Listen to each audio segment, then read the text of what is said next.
అసత్య ప్రచారాలు చేస్తే సహించేది లేదని కోటపల్లి మండల కాంగ్రెస్ పార్టీ సీనియర్ నాయకులు పోటు చిన్న రామరెడ్డి అన్నారు. ఈ సందర్భంగా ఆయన మాట్లాడుతూ ప్రజల ఆకాంక్షల మేరకు చెన్నూరు నియోజకవర్గ అభివృద్ధి కొరకు ఎమ్మెల్యే వివేక్ వెంకటస్వామి కట్టుబడి పనిచేస్తున్నారని అన్నారు. కోటపల్లి మండలం నక్కలపల్లి వెళ్లే మార్గంలోని లోతట్టు కాజువే గతంలో ఎన్నోసార్లు కొట్టకపోయినా గత ప్రభుత్వం పట్టించుకోలేదని అన్నారు. ఇటీవల కొట్టకపోతే గ్రామస్తులు ఎమ్మెల్యే వివేక్ వెంకటస్వామి దృష్టికి తీసుకుని వెళ్తే ఆయన కాజువే ప్రాంతాన్ని సందర్శించి గ్రామస్తులు ఇబ్బందులు పడకుండా తాత్కాలిక మరమ్మతులు చేయించారని పేర్కొన్నారు. సంబంధిత R&B అధికారులతో మాట్లాడి ఎస్టిమేషన్ వేయించి బ్రిడ్జి ఏర్పాటు కోసం 28 లక్షల ఫండ్స్ మంజూరు చేయించారని అన్నారు. బ్రిడ్జి నిర్మాణానికి ఫండ్స్ కేటాయించకపోతే విషయం పైన అవగాహన లేకుండా ప్రతిపక్షాలు కాంగ్రెస్ ప్రభుత్వం పైన అసత్య ప్రచారాలు బురద జల్లే ప్రయత్నాలు చేస్తే ఊరుకోబోమని ఆయన హెచ్చరించారు. దమ్ముంటే అటవీ కేంద్ర అటవీ శాఖ మంత్రిని ఒప్పించి వాటి నిర్మాణానికి అవసరమైన అనుమతుల్ని తీసుకుని రావాలని బీజేపీ నాయకులకు సవాల్ చేశారు.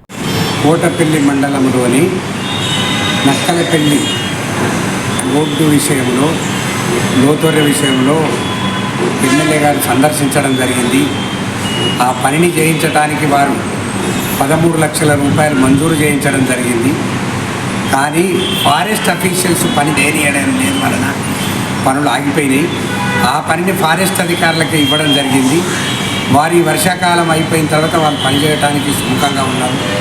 కోటపల్లి మండలమే కాకుండా చెన్నూరు నియోజకవర్గంలోని అడవి ప్రాంతంలో ఏవైతే పనులు జరుగుతలేవో రిజర్వ్ ఫారెస్ట్లో అవన్నిటికీ పర్మిషన్ తీసుకోవడానికి పెద్దలు మన పార్లమెంటు సభ్యులు వంశీకృష్ణ గారు, మన ఎమ్మెల్యే గారు వివేక్ గారు ఢిల్లీకి వెళ్ళి ఫారెస్ట్ మినిస్టర్తో సంప్రదించి పర్మిషన్ తీసుకోవడానికి చాలా ప్రయత్నం చేస్తూ ఉన్నారు. దాన్ని ఈ విషయంలో ఇక్కడ ఉన్నటువంటి ప్రతిపక్ష నాయకులందరూ ఏదో లబ్ధి పొందాలని కాంగ్రెస్ వాళ్ళు ఏ పని చేయడం లేదని అబద్ధాలు వేస్తూ ఉన్నారు. దయచేసి మీరు అటువంటి ఆరోపణలను మానుకొని మాకు సహకరించవలసిందిగా నేను విజ్ఞప్తి చేస్తూ ఉన్నాను. మీరు బట్టి మాటలు చెప్పి ప్రజలను రెచ్చగొట్టే పనులు చేయవద్దని నేను హెచ్చరిస్తూ ఉన్నాను.